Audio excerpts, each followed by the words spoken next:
This is the story about how I learned to solve the Rubik's Cube. I first got into the Rubik's Cube through my friend Robert. That's not actually his name, but I'm just gonna call him that for security purposes. But this was all the way back in elementary school, and he used to bring his Rubik's Cube to school all the time. And every single time he would solve it, he would get like a crowd of people around him. He could solve it pretty fast. So I was like, I want to try doing that too, because like there's obviously a way to solve it. Like it's not impossible. So I begged my dad to buy me a Rubik's Cube. So he ordered one and me and my sister both got one. And my goal was to solve it before my sister solved it. I stayed up all night. It probably took me around like 4 to 5 hours to first solve it. I was just watching YouTube videos, trying to solve it, getting frustrated, restarting multiple times. But then I finally got to solving it. And I actually cheated on my first solve because because I twisted one of the corners and then I woke up my dad at like 12 o'clock to help me fix it. But then I got it from its scrambled state into its solved state. So I say that was a pretty good success. The next day I solved it much faster and then I just kept on trying to improve.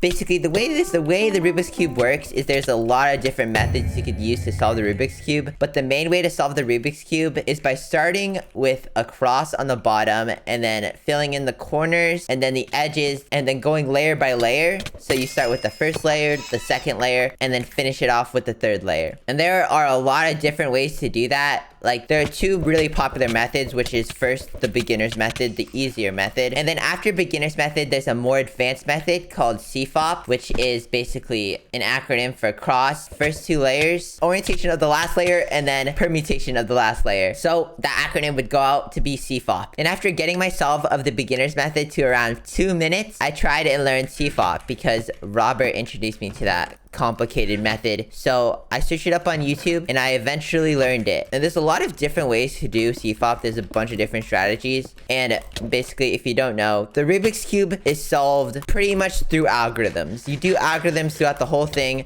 Some of it's intuitive, but pretty much the whole thing is just creating algorithms just to solve it. And there's a bunch of algorithms to learn online. Solving the Rubik's Cube is not that hard. It's basically just like memorization and practice. So after learning this complicated method, I eventually got my time to around 30 seconds, which is honestly pretty good. And at this point, being able to solve the Rubik's Cube was now just an opportunity for clout.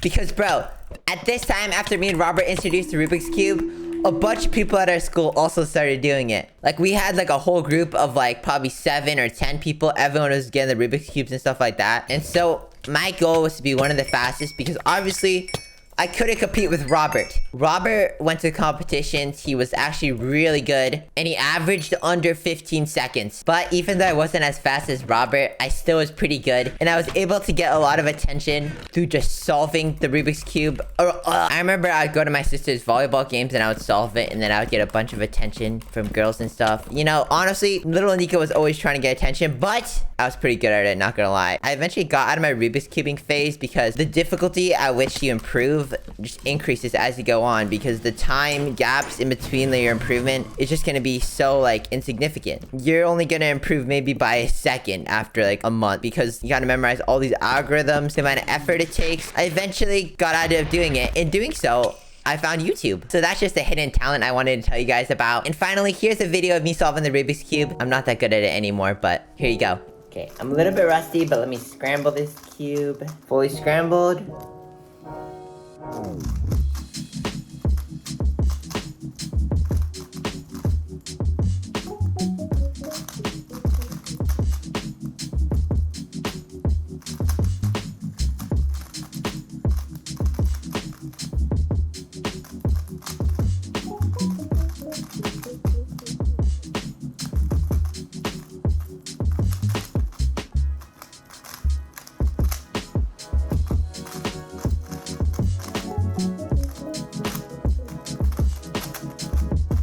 Boom, solved. Hope you enjoyed this video. Please subscribe.